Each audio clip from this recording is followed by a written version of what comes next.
Olá, que a graça e a paz de Deus e a paz de Jesus, que excede a todo entendimento, esteja sempre com você.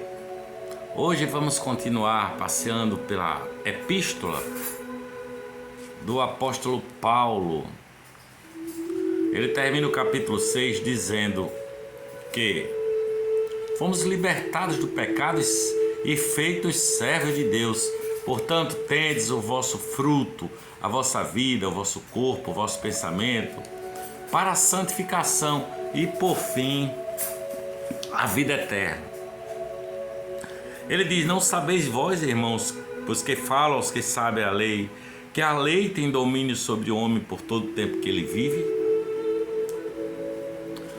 Que a mulher que está sujeita ao marido enquanto ele viver está ligada pela lei, mas morto o marido está livre da lei do marido. De sorte que vivendo o marido será chamada adúltera se for de outro marido. Mas morto o marido livre está da lei, e não será adúltera se for de outro marido. Assim também vocês estão mortos para a lei pelo corpo de Cristo. Ele faz a comparação da lei do marido e da mulher para a lei mosaica,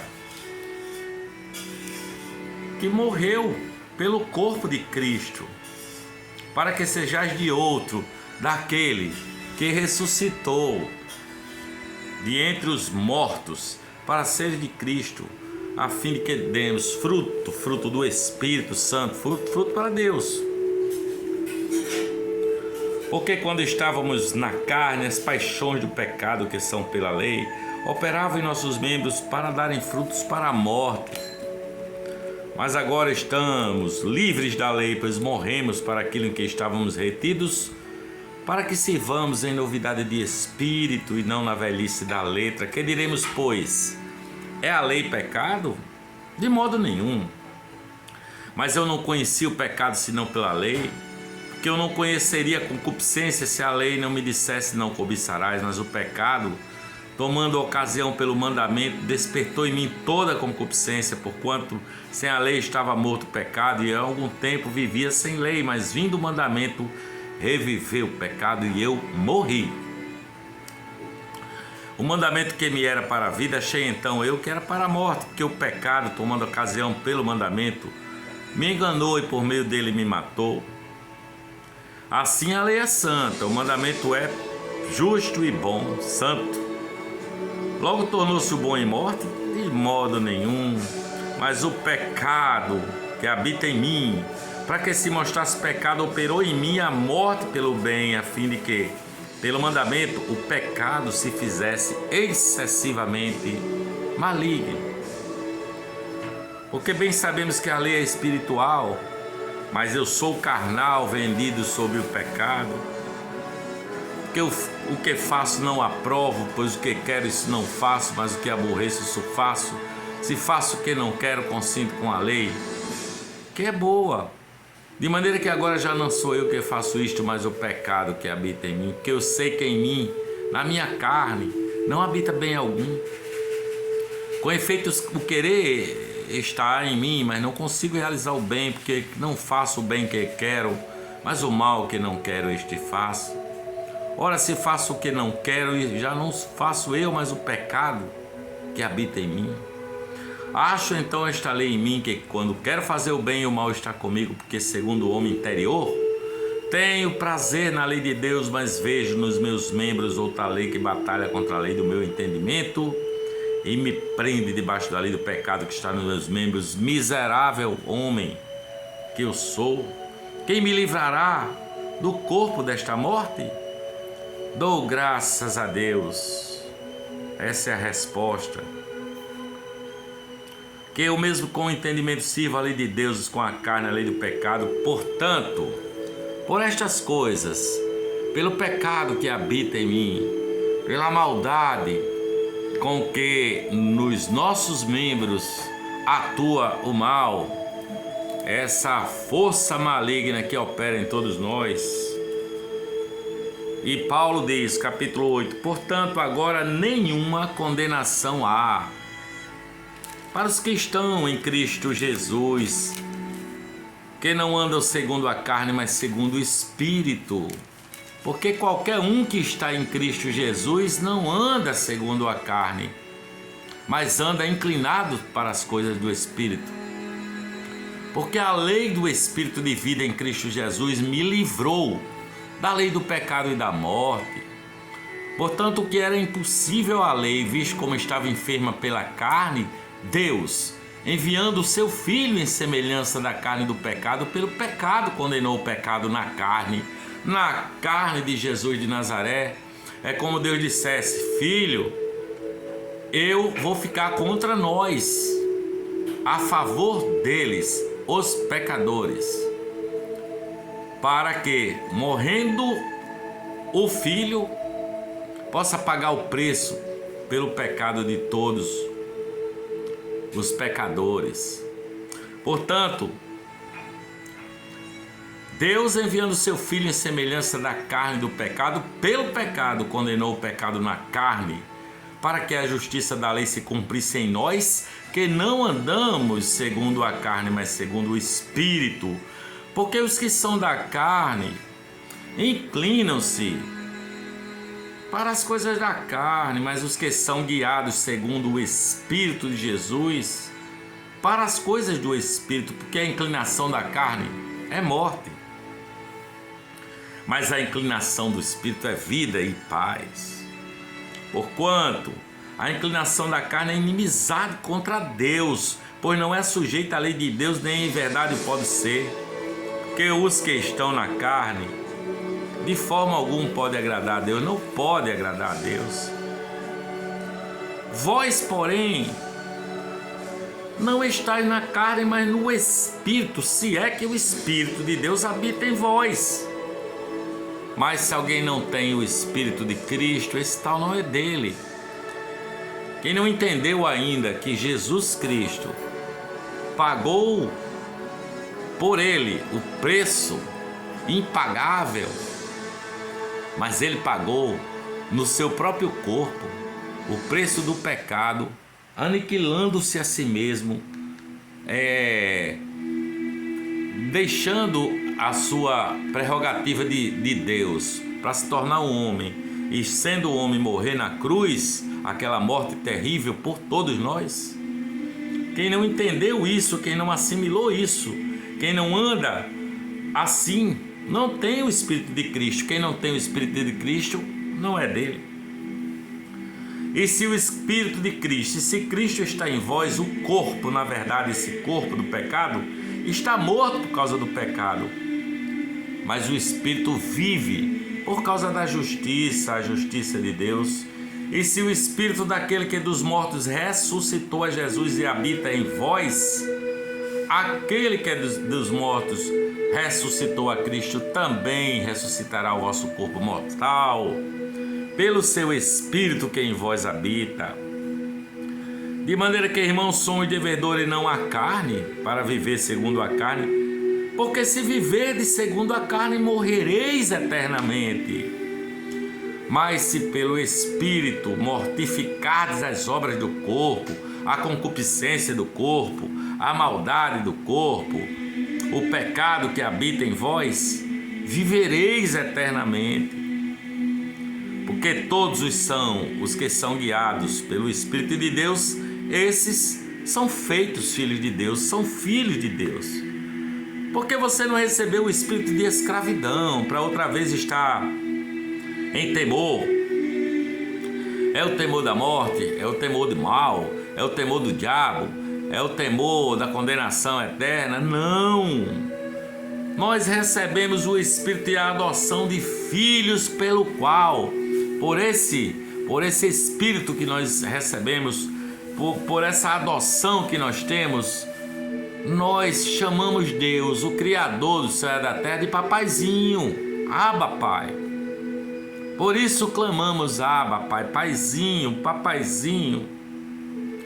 E o mesmo Espírito testifica com o nosso espírito pequenininho que nós somos filhos de Deus. E se nós somos filhos, somos também logo herdeiros também, herdeiros de Deus e co-herdeiros de Cristo. Se é certo que com Ele padecemos, para que também com Ele sejamos glorificados.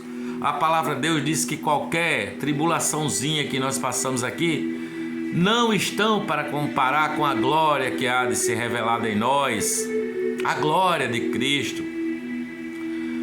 No mundo tereis aflições, mas tende bom ânimo, porque eu venci o mundo, é o que diz Jesus. E ele diz mais, porque para mim eu tenho por certo que as aflições deste tempo presente não são para comparar com a glória que há de ser em nós revelada. Porque a ardente expectação da criatura espera a manifestação dos filhos de Deus. Que a criação ficou sujeita à vaidade, não por sua própria vontade, mas por causa daquele que a sujeitou. E na esperança que também a mesma criatura seja libertada da servidão da corrupção para a liberdade da glória dos filhos de Deus, porque sabemos que toda a criação geme e está juntamente com dores de parto até agora, e não só ela, mas nós mesmos, que temos as primícias do Espírito, também gememos em nós mesmos, esperando a adoção total, a redenção do nosso corpo, porque em esperança nós somos salvos. A esperança que alguém vê não é esperança, porque o que alguém vê, como esperará? Mas nós esperamos o que não vemos, então com paciência o esperamos. E da mesma maneira também o Espírito Santo ajuda as nossas fraquezas, porque nós não sabemos o que havemos nem de pedir, nem como orar. Mas o Espírito Santo intercede por nós com gemidos inexprimíveis. E aquele que examina os corações sabe qual é a intenção do Espírito. E é Ele que, segundo Deus, intercede pelos santos, Jesus Cristo. E sabemos que todas as coisas contribuem conjuntamente para o bem daqueles que amam a Deus, daqueles que são chamados por seu decreto. Se você entende Deus de outra maneira, você ainda não compreendeu o amor de Cristo.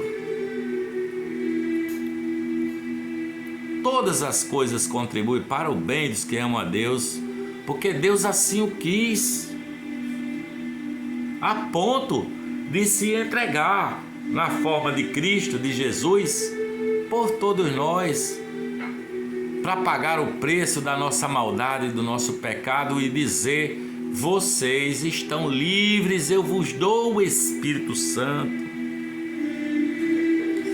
Porque os que de antes conheceu também os predestinou para serem conformes à imagem de seu Filho. Esse é o destino de quem tem Jesus como Senhor e Salvador, é se tornar a própria imagem de Cristo, a própria imagem de seu Filho, a fim de que Ele, Jesus, seja o primeiro, o primogênito entre muitos irmãos. Aos que predestinou, a estes chamou, e aos que chamou, a estes justificou, aos que justificou, a estes também glorificou. Diante de tudo isso, Paulo pergunta, diante de tudo que foi dito, diante da evidência de que habita o mal em cada um de nós, diante da convicção de que todos nós somos pecadores, tendenciosos para o mal, muitas vezes querendo com o entendimento fazer o bem, mas com a carne praticar o mal, a ira de Deus se manifesta sobre os filhos da desobediência. E diante dessas coisas, ele pergunta, Paulo: que diremos, pois, a estas coisas? O que diremos diante de toda essa realidade? E ele responde: se Deus é por nós, quem será contra nós? Aquele que nem mesmo a seu próprio Filho poupou, antes o entregou por todos nós, como não nos dará também juntamente com ele, com Cristo, todas as coisas? E ele pergunta quem tentará acusação contra os escolhidos de Deus. É Deus quem os justifica, quem os condenará? Quem os condenará? Pois é Cristo quem morreu, ou antes quem ressuscitou dentre os mortos, o qual está à direita de Deus e também intercede por nós. Deus, Jesus está à direita de Deus. Pai, eu os amo, eu paguei o preço por eles. Aí vem a pergunta inevitável: quem nos separará do amor de Cristo? Quem nos separará? Será que a nossa tribulação, que está reservada a todos os seres humanos, ou a angústia ou a perseguição, ou a fome, ou a nudez, ou o perigo, ou a espada, nos separará do amor de Cristo? Será? Como está escrito: por amor de ti, somos entregues à morte todo dia. Nós fomos reputados como ovelhas para o matadouro, mas em todas estas coisas somos mais do que vencedores por aquele que nos amou e morreu por nós naquela cruz. Porque eu estou certo, diz o apóstolo, que nem a morte, nem a vida, nem os anjos, nem as aflições dessa vida, nem as dificuldades dessa vida, nem os principados, nem os reis do mundo, nem os príncipes do mundo, nem as potestades que são as hostes espirituais da maldade, nem todos os demônios reunidos, nem o agora, o presente, e nem o futuro. Ele não cita nem o passado, porque o passado já foi, e nem o presente, nem o futuro, nem o porvir, nem a altura e nem a profundidade mais profunda de qualquer situação, de qualquer abismo, de qualquer mar, nem alguma outra criatura, nem alguma outra criatura dessa criação de Deus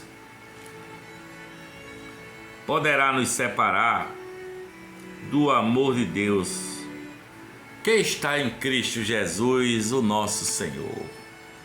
Eu espero que essa palavra faça coro no seu coração e você se fortifique com ela nesse passeio do túnel do tempo,